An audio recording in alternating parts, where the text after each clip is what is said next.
This episode of the Prestige TV podcast is brought to you by Coffee Mate. Coffee Mate has been searching the globe for flavors that pair perfectly with coffee. So when they heard that the new season of HBO's The White Lotus was set in Thailand, they were inspired to brew up 2 new flavors, Thai iced coffee and pina colada flavored creamers. They're available for a short time only. So for the love of coffee, go try them now. When you hear the word Seattle Supersonics, what comes to mind? Maybe it's Sean Kemp, the Rain Man, or Gary Payton, the Glove, or maybe an image of a tall and skinny 19-year-old rookie, Kevin Durant. For fans in Seattle, it's something else. It's tragedy, it's theft, an iconic team with an incredible fan base that packed its bags and shipped off for Oklahoma City. From Spotify and The Ringer, I'm Jordan Ritter-Kahn, and in my podcast, Sonic Boom, I talk to players, politicians, owners, and fans about how Seattle lost the Sonics. You can listen to it on the Book of Basketball feed beginning March 13th on Spotify or wherever you get your podcasts.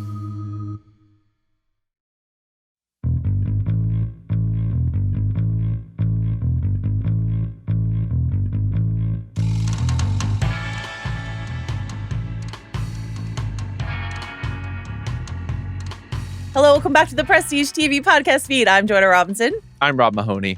We're here today to talk to you about Severance.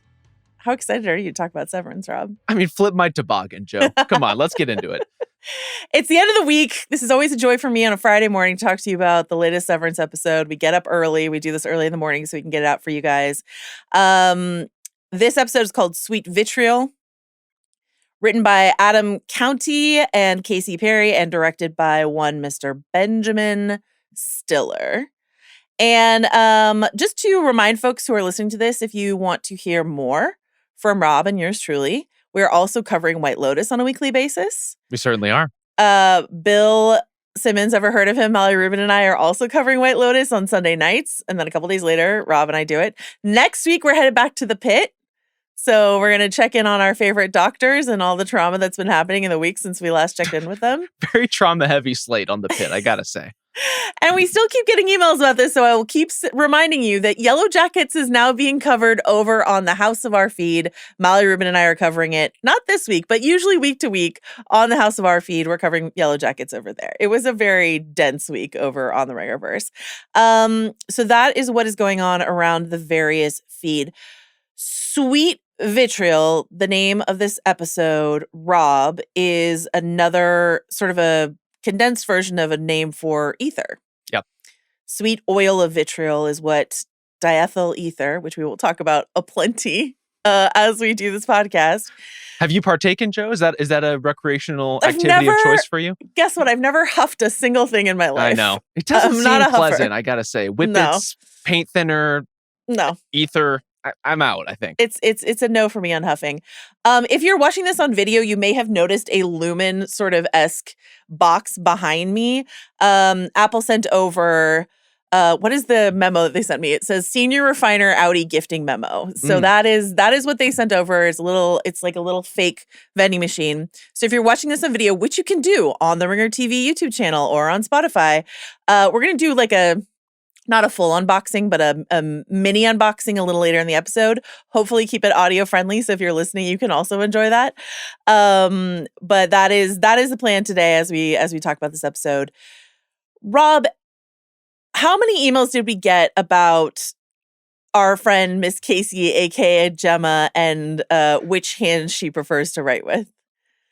Respectfully, a lot. Uh-huh. Our listeners are quite diligent. And this was something we mentioned that clearly stuck in a lot of people's craw, was the idea that, she is right-handed, and therefore writing left-handed in the dreaded thank you card room would be a particular kind of torture, which agreed. Yeah. Noted. We were mentioning that she was writing left-handed in the thank you note room, that writing left-handed with a fountain pen is horrible because of the smear factor, that writing that many notes is horrible, how gibberish her handwriting looked because maybe she had some brain damage, but also a bunch of people pointing out that earlier in the episode, we see her fill out an intake form with her right hand. We certainly do. So not only all those other factors, but also they're forcing a righty to write as a lefty. One thing about the thank you note room that we did not mention that I wish we had was that it's playing Baby It's Cold Outside during that sequence, which just perfection. The Wonderful date stuff. rapiest of all the Christmas I don't even remember where we are in the cycle of it being pushed away / recontextualized / reclaimed. Like, I've seen so many reevaluations of that song. I don't know where we are. I think we're in a consensual embrace era with Baby It's Cold Outside. But we certainly are. The pendulum will swing any moment now. I wanted to start. We have a lot to talk about in this episode, even though it was like a fairly short runtime. Actually, before I already told you what we were going to do. Broadly speaking, Rob, though, did you like this episode of Severance? I liked it fine. Okay. I think given how long it had been since we last saw Harmony Cobel, I was a little underwhelmed. Yeah. We got some interesting character beats. This is certainly an episode that's going to change the way you think about Harmony Cobel in a couple of different key ways. And I'm not shying away from any of that. I'm not poo-pooing that. I think that stuff is really important. Yeah. But it had been 35 days for us in this world since we last saw Harmony Cobel in a Severance episode. And for this to be the sort of big payoff of that, I have mixed feelings about it. Do you think so? This was a short runtime. It's like a 37-minute episode. And I would say even less of that is like crucial plot information. Yeah. They're still withholding a bunch of information about Harmony. So here's two alternatives, let's say. This was not my favorite episode of Severance, and that's okay. A question that I got, someone like Instagram DM'd me, was sort of, which is not how the way I encourage you to reach me, but like you can. How do you encourage people to reach you? Just chase you down on the street? Prestige TV at Spotify.com. Okay. Pineapplebobbing@gmail.com. Yes. If you've got White Lotus thoughts, monkeyshootout@gmail.com. We're still getting emails from like griefcardigan@gmail.com. I respect all of them. Those are the real heads. But this is a listener I kind of know, so like I understood why. But anyway, she was like, "How many very special episodes, like sort of premise-breaking episodes, is too many premise-breaking episodes inside of a short season of television?" Because I would say between this, last week's, which we loved, and the Ortbo, those are like quite premise-breaking episodes. So maybe the idea of Severance in season 2 is like, and we also had the all-inny episode and the all-outy episode in the first 2 episodes of the season. So maybe the premise of season 2 was like there is no standard operating procedure for an episode of Severance this season. Certainly fits the sort of reintegrating theme of what's happening in the season right now. Not my favorite episode. Really missing Bert and Irving. Kai? Everybody's talking about Burving. Everybody's talking about Burving. 2 options. One is, what if we took the meatiest parts of this episode and seeded it into the last few episodes? So we're checking in with Harmony as she, hooks up with Hamilton, her old chum, and all these other things that she encounters.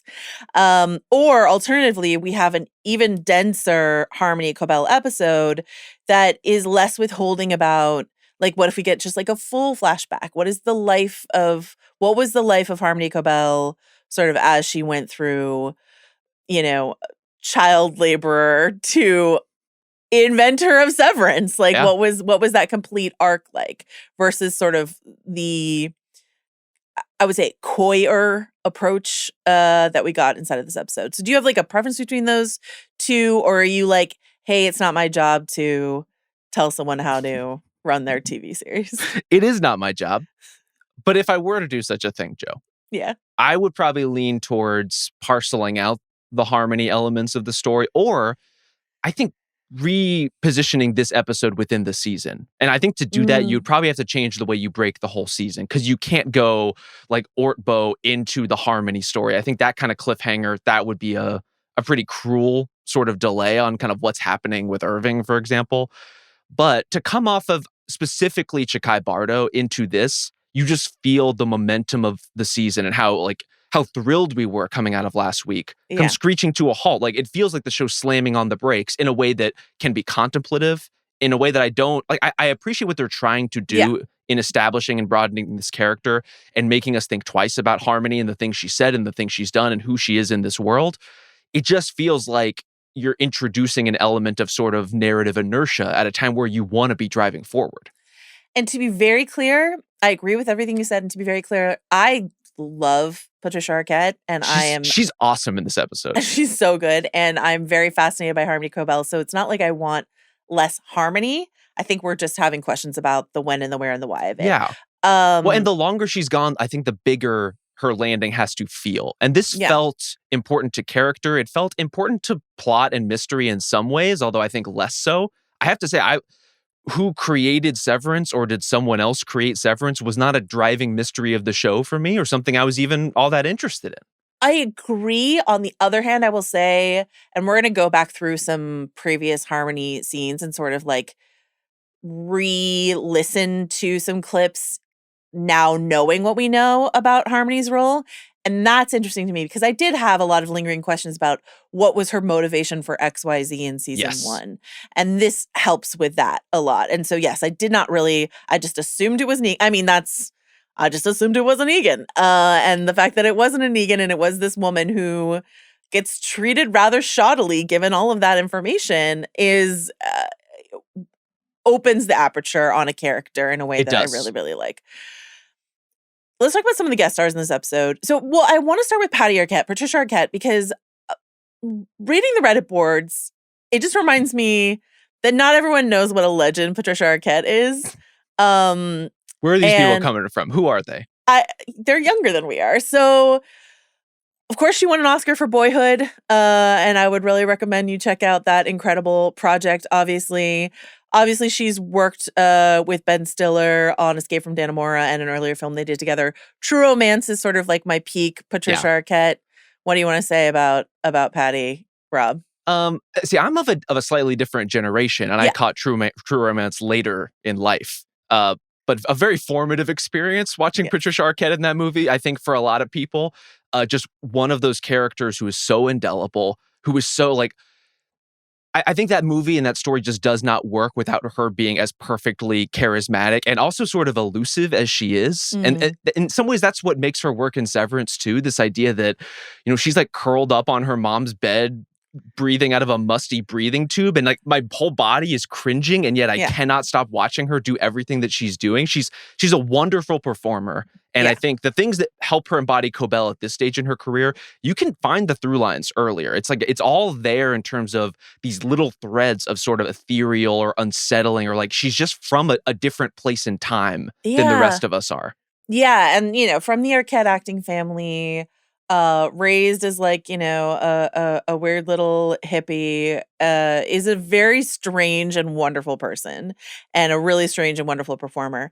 As Alabama in True Romance, that is like one of the most like sexually dynamic, alluring like characters you've ever seen in your life. And you were like, yes, I will throw my entire boring life away for this person.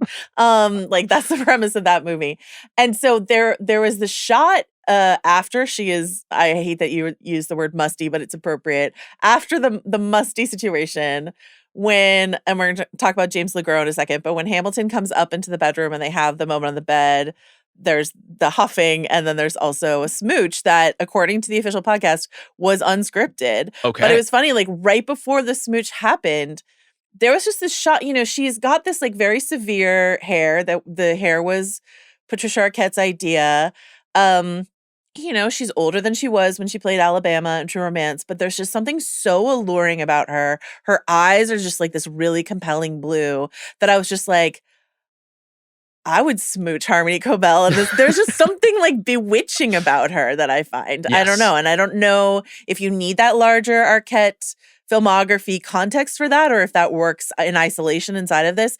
But one of the things that I saw on the Reddit boards that blew my mind, and I think this speaks to the wig work on this show, is someone misidentified this character we meet, Sissy, as her sister, which I understand because some people say Sissy. Yeah. Jane Alexander, who plays Sissy, that's her aunt, and she's of a completely different generation. So I'm like, how old do you think Patricia Arquette is, man? Or how youthful do you think Jane Alexander is? Anyway, Jane Alexander it could be a big age gap, like older, younger sibling situation. In theory, I do think they leave it open enough for long enough for you to wonder, who are these people to each other? I mean, right? I was definitely wondering if Hamilton and Harmony were siblings, and then they smooched. So, does that even rule it out on a show like this? Who's to say? Jane Alexander, legend of stage and screen. Has won a pile of awards, is an absolute icon, playing Sissy here. Asked, according to the official podcast, asked to have her hair cut to look like Harmony so that they could have like matching hair. Was in a film that has been sort of like lost to time, but was really definitely a thing at the time, which is Cider House Rules, a Miramax joint, which won Michael Caine an Oscar, among other things. That is the movie where I first learned about huffing ether as a drug abuse situation. Look at that. Michael Caine plays a doctor who and your life was never the same. Enjoys huffing ether, and Jane Alexander plays a nurse in that movie. So fun little connections. Jerry Stahl, who wrote Permanent Midnight, who Ben Stiller played in the film Permanent Midnight, is one of the guys the guy in the diner. Yeah. And then last but not least, James LeGros, who to me is the runaway star of this episode. I'm a huge James LeGros fan. The original cinematic Raylan Givens also played Wade Messer on Justified. Yep. Has been in a ton of things, but something that they said in the official podcast about casting him in this role is when you have not much time to establish dynamics between characters, there's a ton of history. Yeah. Unspoken history between these two. You cast a James LeGros who like can just, going back to the 90s drugstore cowboy, whatever, can just give you like a life lived on a face kind of guy. Do you know what I mean? So anything you want to say about these guest stars or our guy Wade Messer from Justified specifically? I mean, first of all, Wade Messer would be huffing ether. So we're just moving one step over, but a dramatically different characterization. I think the sort of down on their luck Kentuckian addicts and degenerates of Justified and the criminal elements of Justified are so different from the people we see in Salt's Neck who are worn down in this like decrepit, dying industry town. And to have Hampton step into that as somebody who like clearly is like trying to just soldier on and at the same time huffing ether every chance he can get, like maintaining this sort of habitual thing that he's had since he was presumably a kid. And the way that Harmony has that element with him, where, as you said, the unscripted kiss comes after judgment really on her part. And I'm like, how can you do this? How can you sell this stuff? After everything that we went through, producing it in the mill in the first place, the life that we've lived, like, how can you participate in this thing that like wrecked our lives and wrecked this town? And he's simultaneously somebody who can have lived through all of that and still be huffing the ether. And I 100% believe it from LeGros' performance. And I also believe that he's the guy who would stand up at the end of the episode and say, tame these tempers? Like, hell yeah. Yeah, absolutely. But tough for us that I wish we would get a lot more of him. Yeah. I don't see how, because he's going to be in Salt's Neck and he just gave away his truck.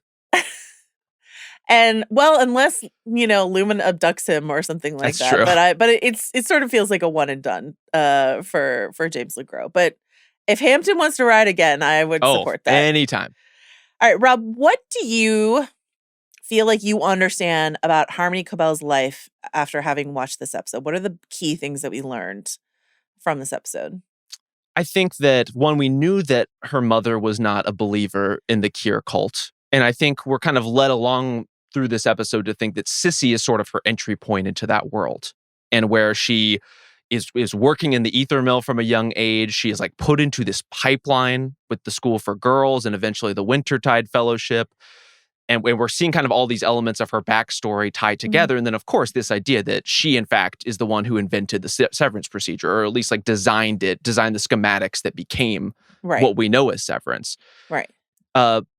Does that dramatically change the way I think about Miss Cobel? I don't know. I think the fact that she grew up huffing ether fumes changes the way I think about her a little bit. And the idea of like, why is she as off kilter as she is? Why is her language presented the way it is? And when you hear Sissy speak, I think you get a pretty good idea of how being a member of a cult can sort of infiltrate your brain and shape you on the most like formative verbal levels.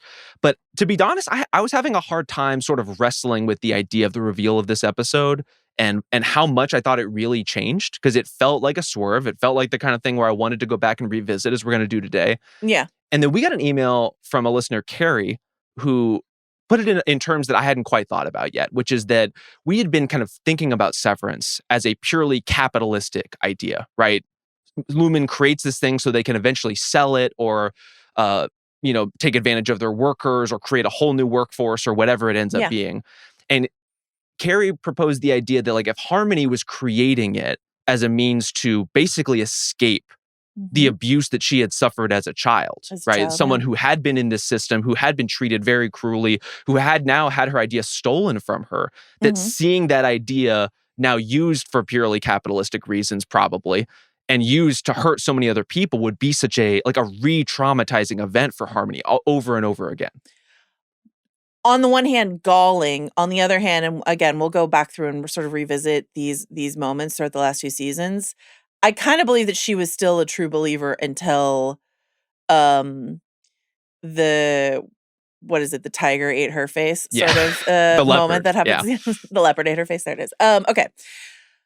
To go back, you started with this idea of the voice, the affected accent, and something I thought that was really interesting. I've always wondered about her accent and also what John Turturro is doing. They're both doing this like affected mid-Atlantic. Yeah. And you mentioned Jane Alexander Sissy in this episode, but also something that Patricia Arquette said in a truly unhinged and delightful interview on the official podcast was that this was like sort of because she was born in poor circumstances, this is a sort of similar to Milchick. This is how I should speak to be taken seriously by the high-toned people that I work with now. This is what an upper-class person sounds like. So this is what I will sound like. And this is how I will change my voice to fit in that way. I think thinking about Miss Wong's use inside of this season as sort of this like hearing Wintertide and all this sort of stuff like that, like as this precursor to the way that Lumon and the Eagan family, like, we already had seen the shrine in Harmony's home. We knew that she had gone to a school, an Eagan school, but to see Miss Wong on the severed floor working like child labor as an early, so no, not a clone of Gemma, not Mark and Gemma's child, but like just part of this child labor churn that they have been probably since the dawn of time taking advantage of. To your point, I really love this point, the idea that like thinking about Harmony Cobel and Hampton as young child laborers in this factory in the ether mill. Yeah. She says when they take a good huff of the ether, she hasn't done this since she was 8. So huffing ether or inhaling it while they're working, I don't know. Perhaps intentionally as a way to disassociate from the horrors of their job, right? So like to come up with this procedure that does the same thing, but just like with more precision, is really interesting. Yeah, it does seem, given the ether-heavy context in this episode, that Lumon's goal is to give you kind of the spoonful of sugar one way or another. And that's going to take many forms. I'm sure it's had many forms in between Ether and Severance. But that, more than anything, after what we saw from Gemma last week and how it's kind of articulated in this episode, feels like what the goal of Severance is to save, quote unquote, save you from the pain and the anxiety of all these things while subjecting a different version of yourself to exactly those things. To like torture, which is what we saw with Gemma, right? Yeah. So in the eagle-eyed Redditors, I mean, I know I'm talking to freeze frame Mahoney here, so like, we're going to come back to that. There's plenty of freeze framing to be done in this episode. You know your way around a freeze frame, but previously when we were in, or actually I think this is like extra textual, they released a bunch of props from the Zufu Chinese restaurant set online in some article or another, and definitely the Redditors were pouring over it, and there were news articles that they had written that mention incident at Salt's Neck, ether spill, like ether mill ruins town sues, yada yada, Aaron Brockovich, like sort of thing, right? And then also in one of the articles that they released as part of this sort of like prop display, there was also a Crab Rangoon sign, by the way. Just shout out to the Prestige TV podcast. Crab spelled with a K. Can we buy it? I think we should. Can we bid? Crab with a K, Crab Rangoon from the Zufu Chinese restaurant. That they were creating a version of the chip for children as young as 5. Jesus. Grim. Don't like it. And I will say, last week at the tail end of the episode, we hear from Ragabi when she's kind of talking to Devin about the idea of calling Cobel, that she was raised by Lumon. And I think we had that understanding with the Myrtle Eagan School for Girls, that like clearly she's been brought up in this way of life. She seemed like a true believer, as you said, until the leopard ate her face. But this, I think, changes how we think about that idea of what it means to be raised by Lumon, specifically with the way she's sort of grieving her mom, which I don't know how you took it, Joe. I read as much grieving the mom she didn't really get to have, because she's presumably going off to some sort of boarding school. She's being raised within this cult. Her mom is not a believer. I can't imagine she approved exactly of what was happening and kind of the way that Harmony's life was taking shape.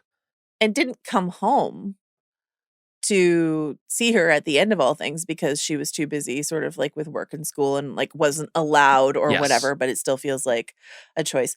Something in looking into ether, which is something that was a fun part of my job this week. There's a few long-term effects of ether addiction. This is related to what you're saying though.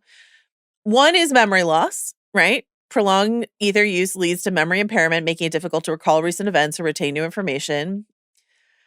So, we're on the Severance beat there. But also, in terms of her mom, and this is the breathing tube we've been seeing since season 1. Yes. This has been a prop. We sort of thought by the dates that it might pertain to her mom, the date that was like on the breathing tube. We saw in the Shriner house. We saw her look at it in the car on the way to Salt's Neck. Like, so this is the answer. A side effect of prolonged exposure to ether is chronic respiratory issues. Frequent inhalation of ether results in chronic breathing problems, including coughing, shortness of breath, and respiratory infections. So you're telling me huffing a bunch of chemicals isn't good for you? I mean, you huffing it directly or just goddamn working in an ether mill, because like I have to imagine that ether mill has been there for a while, and like the whole town, once again, to like everything I know about everything in life I learned from films, and I apologize for that. Once again, to invoke Aaron Brockovich or any sort of like similar story, like if you think about, you were talking about this, like a town destroyed by industry. Yeah. A town destroyed by ether, like ether inhalation, that everyone there has weird chronic breathing issues or memory issues, like that's just horrifying. In a town that is now at this point just sort of aging into death, right? Everyone we see is very gray-bearded, white-haired. Like this is a town where, to the extent that there were young people here, they have been abused and left, right? Like they were child workers and now they've either grown into damaged adults or they've fled as the town is further decayed. And this is an idea that we are like has been proposed within the world of Severance, certainly within the world of the Innies, as a very dignified thing, working in the ether mill, right? This idea that Keir and his wife met working at the ether mill. And we saw the painting of that in season 1. Yeah. A formative birthing moment as they got to kind of gaze upon the ether vat together. I have to say what shook me most about this episode was the way Patricia Arquette, who, look, her pronunciations can be all over the board, pronounced Imogen? Imogen, yeah. Which shook me to my core, that I may have been pronouncing Imogen Heap's name wrong all these years, but it turns out not. No, I've heard it both. Like, it's more commonly Imogen, but I have heard Imogen. But it is more commonly Imogen. Well, shout out to all the Imogens and Imogens out there. Imogen's like a real old-timey way of saying Imogen, for sure. I think this other thing that we learned, because knowing that she was not just like at this Eagan school, but also was a child laborer, really underlines this sort of like, has Harmony Cobel ever lived a life? Yeah. You know what I mean? And so something that she was talking about a little bit, Patricia was talking about a little bit on the official pod, and I think is really evident when you go back and think about it, is her Mrs. Selvig stuff, on the one hand, was creepy spying on Mark, scientific exploration, which we'll talk about in a little bit more, as she's like kind of testing the bounds of Severance, the walls in her own way. But also her, like, as the con goes on, she starts to enjoy just like not being in the office and not centering everything in her life around Lumon. Like when she's with Devin and she's just like telling stories and cracking jokes and talking about babies, like, are there ways in which this is just like actually her enjoying her life? Or when she like shares a smooch with Hampton here, like, is it just sort of like Harmony Cobel has never truly lived? She has not. You know? Which give her some grace for the fact that I wouldn't say she's particularly great at it yet. she's a little bit of like D'Onofrio and Men in Black, like alien bugs in the skin suit sometimes. In an Egger suit. Yeah. It is that way, but clearly she's learning how to be a person. And she's learning everything that comes with that, all the pains that come with that, the kind of ego and the sort of the feeling of being wronged by Lumon that she's striving for simultaneously. Yeah. She's dealing with a lot. Can I float a fun little theory about you? I would love nothing more. Okay. Diethyl ether? Sure. So, does that sound right to you? Close enough to me.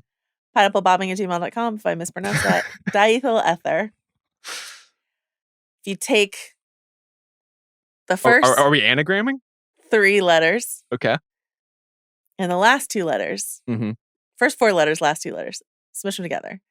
You get Dieter. Yep. As in Dieter Eagan. Mm. Is there a possibility that Dieter Eagan... was a fever dream? Was never really real, but is really just the I'm on ether dark shadow version of Dieter Eagan. I mean, yeah, I don't believe that a dude jerked off on a tree and died. Or sorry, jerked off on the ground and became a tree. I want to get my facts straight. Yeah, please. Get the lore right. I want to get the lore correct. Yeah, that seems very possible to me. So good old Dieter, I'm just going to call him Dieter Eagan. This idea of him as like the shadow self of Dieter Eagan, who already seems shadowy in his own right. Well, and I guess your ether self, as people kind of put it in the Ortbo episode, as we were talking about Dieter and like who he was and why he was a secret and this idea of the shadow self. I mean, what is a severed self but an ethered self, right? It's like this sort of mirrored version of you that has no cares in the world, that as Hampton is sort of like cackle crying as you get high. It's the effects are quite immediate and quite severe and clearly lead to some light to medium smooching on a bed that may have been where your mother died. And I don't think those sheets were ever cleaned. Like they were not. That room was moth-eaten to hell. No one has been in there. She just like laid down forever. I was just we saw the light of day pass. I was just like, oh my God. Okay. The 9 get mentioned a couple times and just worth reminding people. When she says Sissy lives by the 9, the first time I watched this, not paying enough attention, I was like, is the 9 a geographic location? No. Living the old by the gods 9 meaning, the new? What is it? Living by the 9 meaning in adherence with the 9. And just to remind people if they don't remember, the 9 tenets are vision, verve, wit, cheer, humility, benevolence, nimbleness, probity, and wiles. Yes. Can we take a quick segue into please Sissy's Shrine Corner? Is this where freeze frame Mahoney comes to play? You got to do it. You got to zoom in. You got to see what's going on here. We've already seen Harmony's Shrine in her own place, and I will say there's a lot of familiarity here, a lot of familiar artifacts, a lot of crossover. You see the same portrait of Kier, understandably, the same sort of like paper mache heads of the 4 Tempers. Same old-timey ad for Severance, which has like an ask your supervisor if Severance is right for you tag on the bottom that makes me laugh every time I see it. Various newspaper clippings, a note card about probity, which as you said is one of the 9 core principles. All that stuff we've seen before. There's some new stuff though, including, as we see a plaque as Harmony walks down the hall, alluding to the fact that Sissy was sort of like a matron, presumably for these child workers. I'm going to take that as kind of what her role was. And you see some Lumon ether patches next to her shrine. And they have, one of them has an eye on it. One of them has a full set of teeth on it. One of them has what appears to be a man running. I'm going to take those as the eye for vision, the teeth for cheer, the running for nimbleness, as sort of like a merit badge sort of system in terms of what Sissy, some commendations for her work as a matron. You don't miss, and I love it. I appreciate that. There's also a card with an image of a child with some adults that says, quote, "You must be cut to heal," which sounds a little creepy in retrospect. Don't love it. Tough. Don't love anything that I'm seeing there. And I will say the things that Harmony had in her shrine that Sissy doesn't are a lot more childish things, right? It's like the awards that she won from school, the most observant, the best use of mealtime condiments, her best girl trophy. I think there was a plush goat in there. And so Sissy's is a little bit different. Some different artifacts, some different items, and clearly no breathing tube because Harmony had it in the first place. And it doesn't seem like Sissy thinks a lot of her departed sister. No. Also, definitely arts and crafts involved in both, like in terms of like the four tempers representation. Quick question for you, Rob. Please. In the 19th, thank you for doing all of that. You're the best. In the 19th century, when folks would gather together and huff ether together, yes, for its intoxicating effects, do you have any guesses as to what they called those gatherings? I do, because I also Googled it. They were an ether frolic. It's an ether frolic. Classic ether frolic. Frolic, of course, one of the four tempers. We've seen it tattooed on Drummond's hand. I would say the best of the four tempers. I'm willing to alienate the other three tempers in the process, but it's the only one that I want to be a part of. Suck it, whoa. I mentioned Aaron Brockovich a couple times. It's obviously not the only way in which we can think about sort of like the ill effects of industry on townspeople. But what if episode 9 is just Julia rolling up and you just get the full backstory of what happened here in Salt's Neck? And she has everyone's phone number memorized. It's great. So she does. Another film that I think would helps me understand this kind of experience is that there's this great movie called Maedawan, which is like about unionizing labor around coal mines in early 20th century, I think West Virginia, and this idea of like company towns, coal mining towns, the way that a company town, we've talked about this with Keir, where Mark lives, the idea of a company town that they own the general store, they own your house, they own everything. They own the Zufu Chinese restaurant. They own Zufu Chinese restaurant. They're setting you up on blind dates. That in certain areas of America, that they would not pay you in money, but pay you in script that you could only use at the company store. You know what I mean? So you can never like get out of the cycle of control that people like J.P. Morgan or Andrew Carnegie or these other like titans of American industry, who are surely models for Dieter Eagan, instituted in our great nation. Well, and not a coincidence that often those company towns and that sort of payment systems came with extraordinarily dangerous work, right? Exactly. Like things that people don't want to be doing, but then feel beholden to and feel trapped in because they don't have any actual currency to speak of.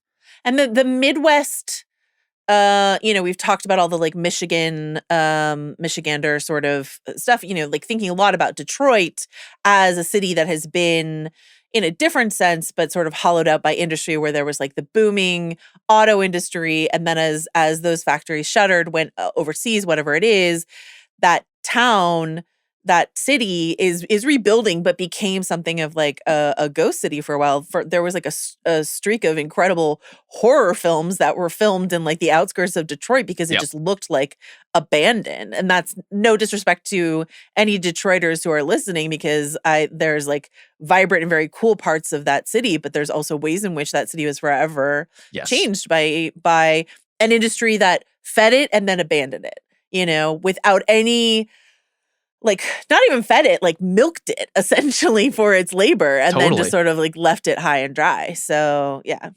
The Midwest part I thought was interesting with this episode because this feels very different in terms of the location, the setting. Clearly we're out and about in a way that we are not often very, very much on Severance. It also felt, I don't know where this was shot, kind of Newfoundland. Okay, I was about to say coastal Canada is kind of the vibe that it's evoking. And I think, everything we've seen to this point, both in art and pixelated graphics and out in the real world, has been more like lake town oriented, it felt like. And it felt like a real venture to the coast to see some actual coastside. Some Manchester by the Sea sort of energy here. That's not the energy you want, let me tell you. Let me say never. Okay. Brief foray to Literature Corner. We did get an email from a listener that I have. What is it? It's Christine wrote in response to me mentioning A Swim in the Pond in the Rain by George Saunders, this exploration of these various Russian short stories. She was rereading it after we talked about it last week. Love that. Love when people read books because we talked about it. That's very exciting. You love when people do the reading. You assign it every week and many people don't even crack open their books. I do love it. Anyway, she said she reread the first chapter, which is about Chekhov's In the Cart, and she was talking about how much that story, which is about a woman whose life is sort of like, who's mourning the loss of her mother, and her life has like passed her by, and she's been disappointed. It's just her on the road in a cart in the ways that like Harmony has been in her White Rabbit for like much of the season. Like she's like, there's so much of that text and how sparse and spare 37-minute runtime like that story is, and just thinking of that in relation to this, which I think is very rich. I did not study Russian literature in school. I studied British literature mostly. So I have to shout out our guy, Charles Dickens. Our guy. You really don't. I do, because not only can Woe suck it, Dickens can suck it. Absolutely not. Charles Dickens was a child laborer. And so a lot of his books have this element of child labor in them.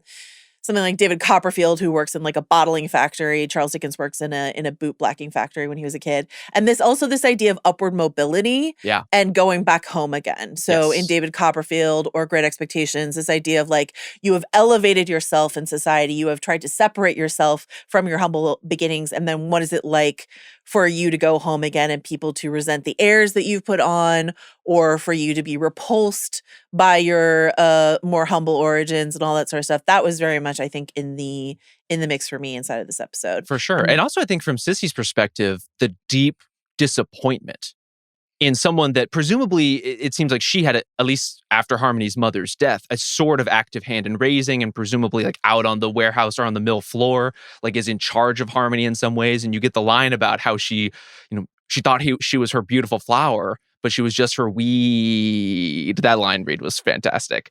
I was very much a fan of everything that's going on there with Jane Alexander. But this idea of not only are you trapped in this company, trapped in this life, this company, not just a company town, but a company lifestyle. Right. And when you try to break out of it, everyone you've ever cared about has stolen your ideas, has used them for their own personal gain, now sees you as a disappointment, is firing you when you thought you were untouchable because if nothing else, you had dedicated your life to this cause.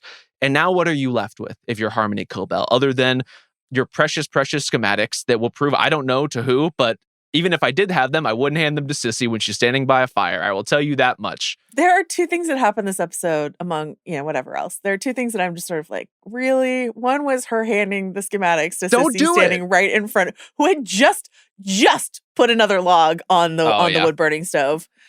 And then also, with love and respect, Devin spilling every bean to Harmony on the phone. Her calling Harmony, which a lot of people had an issue with last week. I was just sort of like, she's desperate.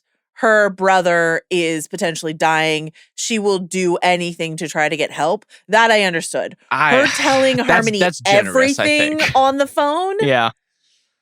I have some questions. This is a woman who manipulated her brother, who kidnapped her child and then abandoned the child. Yeah. And committed lactation fraud. You tell me which of those is the worst. I don't know. But three things that Devin might be holding against Miss Cobel at this stage in the story. I understand the desperation that you're alluding to. She just watched her brother go thud real loud on the floor and then be slowly brought back to consciousness. She's freaked. But I think there are many other places you could potentially go. And I think here's the thing. At this point, her being desperate and wanting answers with no Ragabi makes more sense than when Ragabi was still there. And she's saying, what if we called Miss Cobel and try to get Mark into the birthing retreat so we can talk to his innie? I didn't understand any of that. That's fair. And I think that's fair. Anything else you want to talk about before we do this sort of like unboxing / tour through Cobel's greatest hits? I do have one thing I want to mention, Joe, which is so much about this episode, so much about this show, so much about Harmony Cobel we have talked about as being out of time and very difficult to pin down in terms of these very 70s and 80s cars that they use, the technology both inside and outside of the severed floor. It's so hard to get a feel for where we are and kind of what these people are dealing with. And there's kind of an interesting effect with that on the soundtrack this week, too. We get this track, Where Do We Go From Here by Charles Bradley, after Harmony sees Hampton in the cafe, asks for a favor, and he immediately goes. Like, our guy is not hesitating. He wants that smooch so bad, even though he doesn't know it yet. It's this track that sounds extremely 70s soul, but was released in 2013. Oh. And if that's not Severance, I don't know what is. Like, that's really the vibe we're trying to cultivate. I love that. On the music front, did you know what another name for a theremin is? I did. Wait, no, we did. We talked about this. It was like the etherphone. Etherphone. Classic ether phone. Ether phone. Let's do... What we're gonna do is we've got 6 clips that we're gonna play and just sort of like discuss what was going on underneath the scene that we were watching now that we know that Harmony Cobel invented Severance. My favorite comment that I've seen on Reddit and elsewhere is like, a woman in STEM, Harmony Cobel. So celebrating innovator Harmony Cobel, we're going to go through those clips and also we're going to unbox some of these weird little boxes that Apple has sent over. Yes. I have sent Rob a sort of like a photo of the boxes so he gets to pick which we start with. Rob, which box would you like to start with? I think there's only one choice, Joe, which is the middle box for roasting. Yeah. I simply have to know what marshmallows are in there. Are we going to get a proper Kier stamped marshmallow within this box? We did not. There was no dry run of this extracting the box situation. There we go. Okay. For roasting, Fireside Delight is what the box says. Wonderful. I mean, we can presume, but I want to know if the stamp's on there. Then there is, inside there is a jar, and it is chocolate, graham cracker, marshmallow, unstamped. S'mores ingredients. I'm already the chocolate is stamped with the word Severance. Okay. You can stamp the chocolate. You can't stamp that marshmallow. But there's no. I guess I'm going to touch the marshmallow on a podcast. I'm sorry. Okay. I'm going to touch the marshmallow. Famous last words by Joanna Robinson in her professional podcasting career. Stamp free. Free. Okay. I'm a little bummed, but look, I waited some more. Stamped or not, I'm thrilled about it. So that is box number 1 was some more fixins from Apple TV Plus. But what delicious quote do we have, Joe, in box number 1? Thank you so much for that setup. Kai, will you play this from season 1, episode 1? You know, my mother was an atheist. She used to say that there was good news and bad news about hell. The good news is, hell is just the product of a morbid human imagination. The bad news is, whatever humans can imagine, they can usually create. My main takeaway from this clip, Joe, was that Patricia Arquette as Harmony has gone fully around the bend since episode 1 of season 1. The accent, just the zaniness of the delivery overall has been amped up to 11. That's deeply true. Good News About Hell was the name of the pilot. Season 1, episode 1, the name of the pilot episode. And we should note that she says, my mother was an atheist here. And then later when she's talking to Devin, she says, my mother was a Catholic. So like, we don't know what, if any of this is true. Yes. But this idea of humans can invent their own hell, I thought that was like particularly salient when we're thinking about Harmony Cobel, the inventor of Severance. Like, yes, she was living a hell as a child laborer who was huffing ether. And then she dreamt up this like a way to spread that far and wide out of the ether mills into the cubicles of America. So complicated legacy. Next box, Rob Mahoney. Next box. I would love to see what's in the desk furnishing box because it's subtitled pineapple. That's the one I thought you were going to start with. I was like, how is he not going to start with pineapple? I did learn what, this is maybe a little far afield for this episode, which has nothing to do with Gemma anymore. Strictly Cobel focused this week. We got an email from Mary Kate about how the pineapple is a symbol in the fertility community. Yeah. Which is something that I can't, did we brush on that as we've gone through the 8 different things that pineapples represent? What has the pineapple not stood for is my question. Yes. But in this case, I think there's a belief that eating pineapple at various points in your pregnancy will help establish it, and especially in the IVF process. And the science on that seems a little bit fuzzy, but it's become this sort of like emblematic, hopeful thing, I think, for people trying to get pregnant, which is a fascinating subtext for Severance too. This box that says desk furnishing pineapple, it says, congratulations on your new desk companion, an air plant. And it's got care instructions for like an air plant, which I guess is further inside. We're going full succulent on this thing? Let's find out. It's been in a box for like a couple weeks. Oh, you can't kill an air plant. So, that's the next, okay, wait. Okay, it's an air plant inside of like a little plastic pineapple thing. Did you just kill the air plant? No, I just made it go for a little ride, but now it's fine. It's a little pineapple air plant thingy. How's your green thumb, Joe? Oh, pretty shriveled. Okay, is this good audio? Did you ever see the movie The Troll in Central Park? No. What? No. There's this animated movie about a troll who lives in Central Park, and he's like has a superpower, which is his thumb turns green and he can like make plants grow. But then the villain of the movie, I can't remember what the villain is, has a red evil thumb that kills the plants. And I would describe that as most accurate to my planting and nursing experience. I have killed unkillable succulents before. All right, next clip comes from season 1, episode 5. And it is a conversation between Cobel and Milchick. I saw Miss Casey down there. You're having her watch LER. I am. May I ask why? The light of discovery shines truer upon a virgin meadow than a beaten path.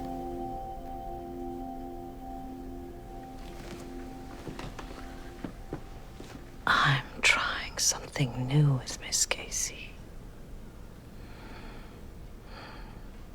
Keep it between us. Do you have anything you want to? I'm the one who picked these clips, so but anything strike you about that clip in particular? The light of discovery shines truer on a virgin meadow than a beaten path feels like something that Dieter Eagan might have told Harmony in stealing her idea. This like, I am a wizened old inventor, but you are part of our family, and clearly your mind is more tapped in to the cosmos and its infinite potential, and therefore, this is why I'm going to take your idea from you. This is why everything that you've created belongs to me.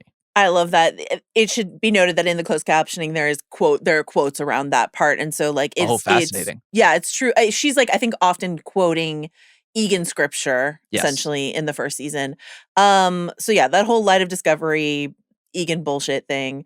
But also just this idea that like her experimentation with Miss Casey and Mark, this idea of it as like her furthering her own scientific discovery outside of the bounds of Lumon. Like they took her idea and either stole it definitely, but stole it in a way that they like, but you're in charge, so it's still your project, and we'll get to that in a second, obviously.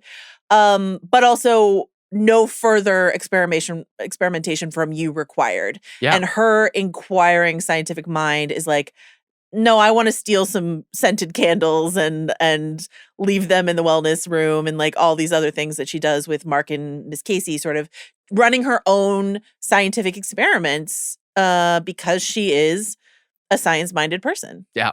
I think that's the big takeaway as far as looking back at the Miss Cobel scenes is a lot less ambitious middle manager, right? Meddlesome, obsessive, like just overall like weird workplace element, and more, this is somebody who is tinkering from a place of scientific interest. This is somebody who clearly has not just a lot invested in the idea of Severance, but in furthering it and in perfecting it in the way that the scientific method would suggest you should. Next box, Rob? I think the next box, I would love to see a tasty new snack. The top middle box. It says salted, dehydrated. What could be salted and dehydrated? Oh, we got to get a fruit leather in there. Oh, God. But salted? There was like split seeds or something in the Lumon vending machine. Cut beans. Cut beans. Split seeds, cut You're beans. Right. Who's to say? It says it's a fruit leather box. Okay. And a cut beans box. Salted cut beans. So we will finally understand what cut beans are. Yeah. So fruit leather, which is just fruit leather, which is fine. We understand that. Cut beans. Is this good audio? Let's just, you guys should just switch over the video if you don't. Organic green beans, canola oil, tapioca starch, dextrin, and sea salt. Sure. Cut beans. Sounds great. Sounds not great, actually. We're going to need the full report. Just go to Joe's Instagram account where she will be live streaming her eating cut beans. The things we do for content. All right, let's play clip number 3. This comes from season 1, episode 7. Whoever killed Mr. Grainer is probably the same person who reintegrated Peter Kilmer. The board reminds you that reintegration Reintegration happened, and I have the data to prove it. And I would be happy to share my findings in person without intermediaries. She has the findings. She has the proof. She does. She dug a She chip drilled out of it a out guy. of a guy's brain.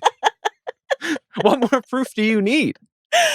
Her relationship with Grainer, too, we should point out that in season 1, episode 5, in that Light of Discovery episode, when they're talking about reintegration and PD and Ragabi and stuff like that, yes, he says to her, "You were right, Harmony, we should celebrate." So this idea of Grainer as like her ally, Grainer who died and we thought was fairly villainous, and he is, but like was her ally in her endeavor to prove something about reintegration. Again, like more information about her own scientific discovery. Yes. She wants to know, is reintegration possible? She's constantly pissed about Ragabi working on it outside of the bounds of Lumon, but she's still very curious. And the board is like, reintegration doesn't exist. She's like, it does, man. We have to know everything about Severance, you know? So I also want to say that Harmony, for her part, is not villainous. Like, we've learned a lot more about her. She's still done some weird, fucked up things. Yeah. And ultimately, I think is still so driven by the idea of furthering her discovery and her invention, even if she's not given credit for it, at the expense of all of these people around her. Anyone who's working on the severed floor, anyone else who might be severed out in the world, drilling chips out of dudes' heads. But she has more hard data, to her point, on this subject than literally anyone else in the world. Even Ragabi, I don't think we have evidence to suggest, was able to study PD's chip post-reintegration.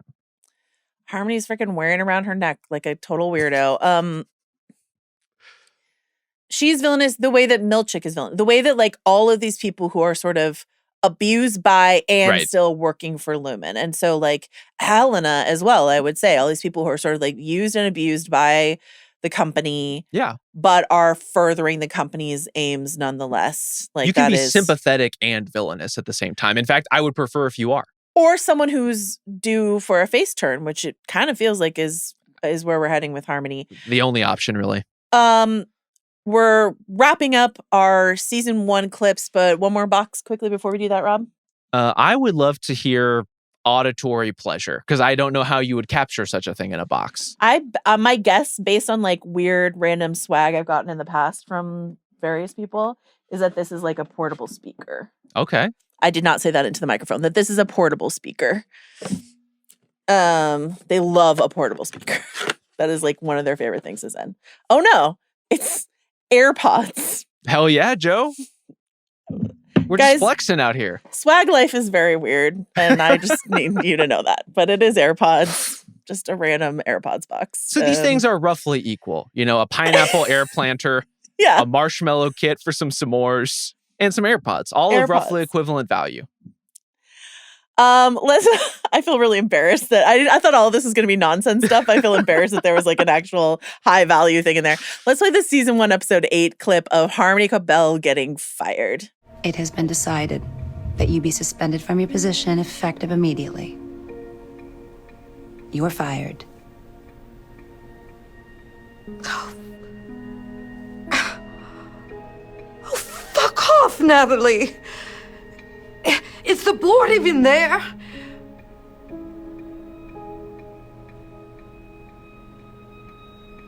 Yes. This is an incredible scene. If you rewatch it, the look on Patricia Arquette's face when Natalie says you're fired, and I believe she says what, get fucked, Natalie, or whatever. Yes. Fuck off. Fuck off, Natalie. There you go.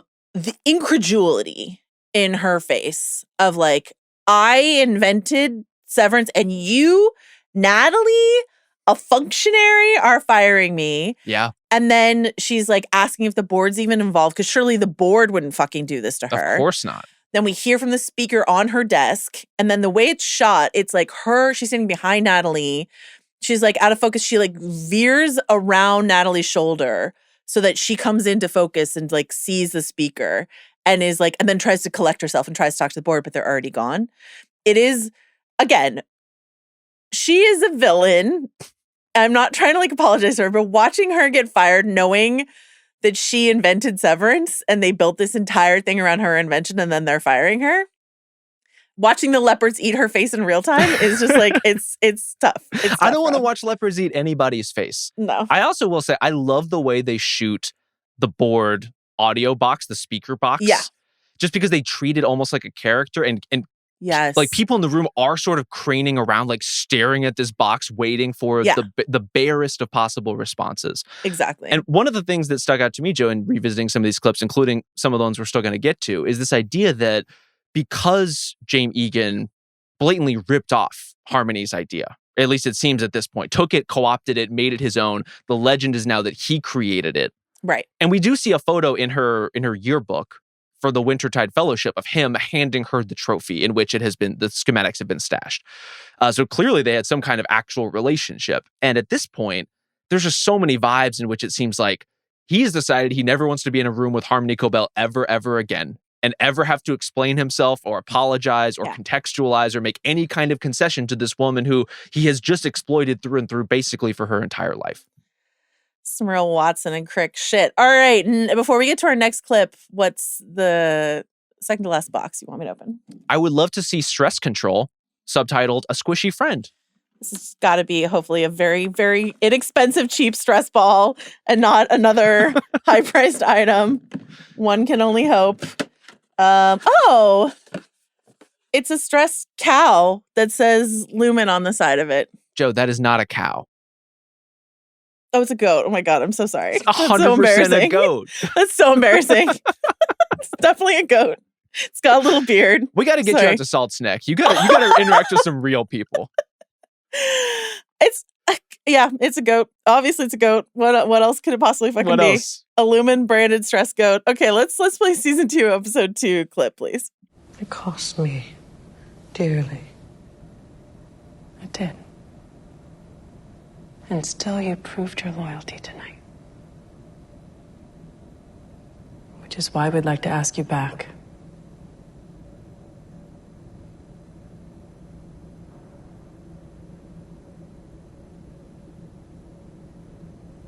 An apology is warranted.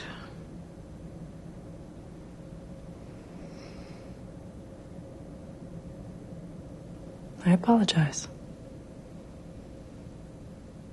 My father apologizes.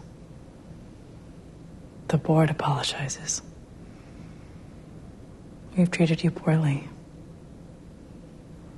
I'm sorry. Just all the child laborers out there, we've treated you poorly. Our bad. Thinking about it cost me dearly.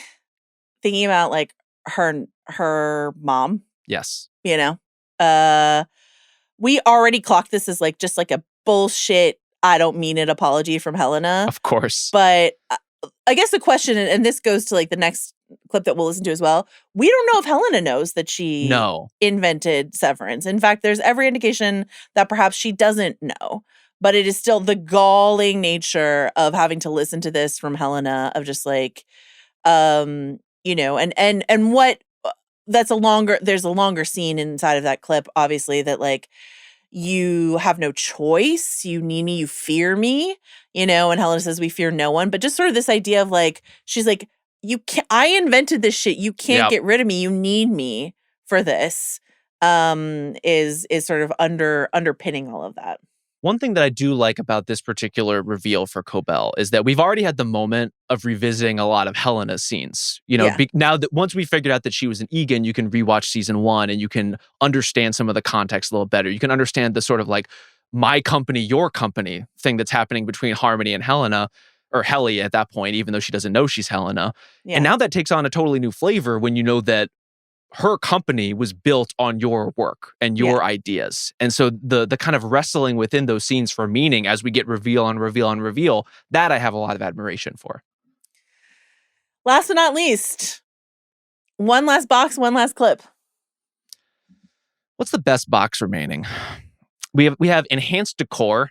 I'm not so moved by it. This is definitely stickers. This is definitely a candle. This is definitely probably a gift card for Starbucks or something like that, and the beverage is available on request. So I would say a Cure package. Let's see it.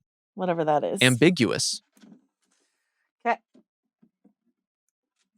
This is my best idea I've ever had for a podcast. What do you think of what you've become, Joe, as a formal unboxer?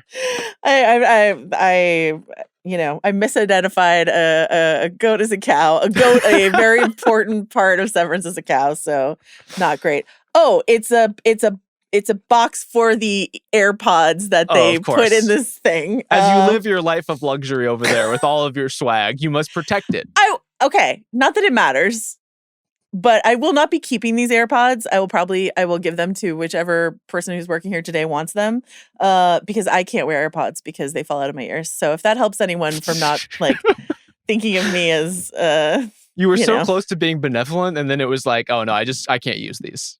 It's not out of the goodness of my heart. It's just I couldn't possibly actually use them, and so also, someone I'm else a very must. generous person, Rob. Let's play the last clip. Marcus is so close to completing Cold Harbor. I intend to finish the work that I started. Which is why Milchek must go. He's not equipped for the task. I must be floor manager.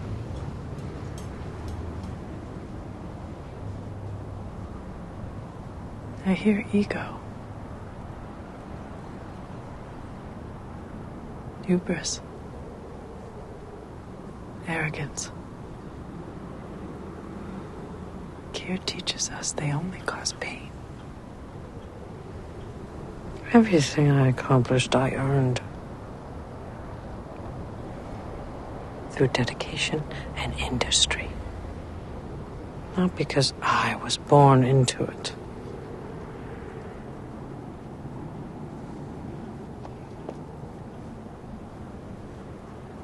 I think you've overestimated your contributions and underestimated your blessings.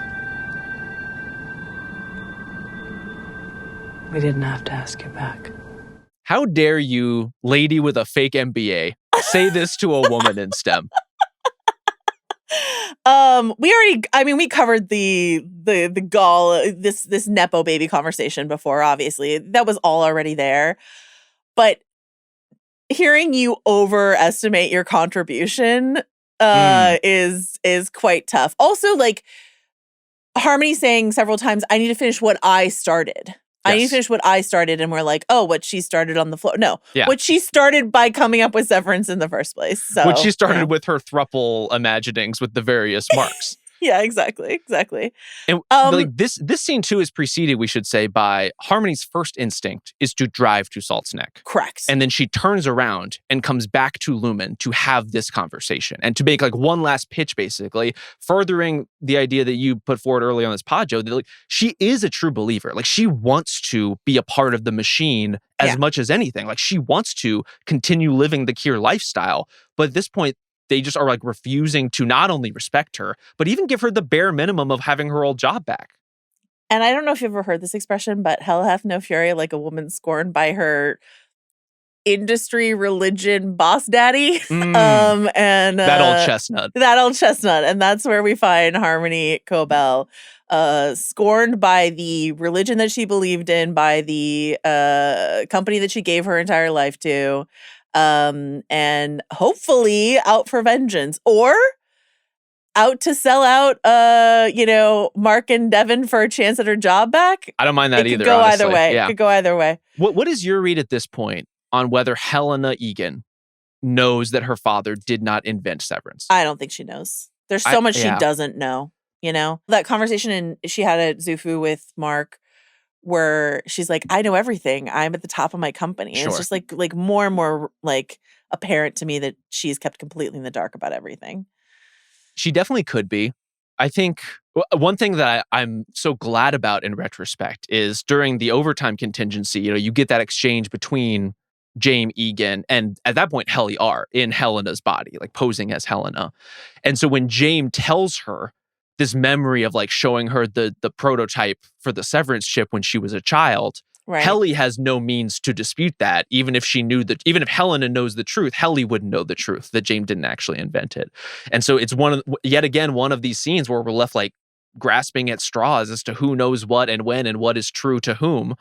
I do think Helena probably knows enough to know that maybe her family and the business is full of it in certain senses, and maybe has a sense that like, this isn't all that it appears to be. maybe my father, who I have no idea if he has a scientific background or not, could not just invent something like a brain chip. But she's also in a position where she's not exactly incentivized to poke too hard at that idea. Like any poking around she does would take herself down a peg in the process. Here's what I hope. Milchick, Helena, Harmony all turn on the company at the end of the day. But then who is the literal villain of the show? Jamie Egan, you know? Natalie Only if he's also. revolving Natalie into the body of like a big metal spider or something. Like we need something. This is the problem with the eventual face turns of all the villains as these shows go on. And yes, I think all three of those characters have very good and Natalie have all understandable reasons why they would ultimately come to side with our core macro data refiners. But if they do, you're going to have to introduce new villains, right? You're going to have to introduce like the bigger bad to then overshadow the bads that we knew. And maybe the biggest bad is capitalism. Maybe it is religion. It's obviously capitalism. Clearly. Pineapplebobbing@gmail.com. Prestige TV at Spotify.com if you have any questions, comments, or concerns about anything that we have outlined here today, or feedback on my decision to litter this table in front of me with open boxes.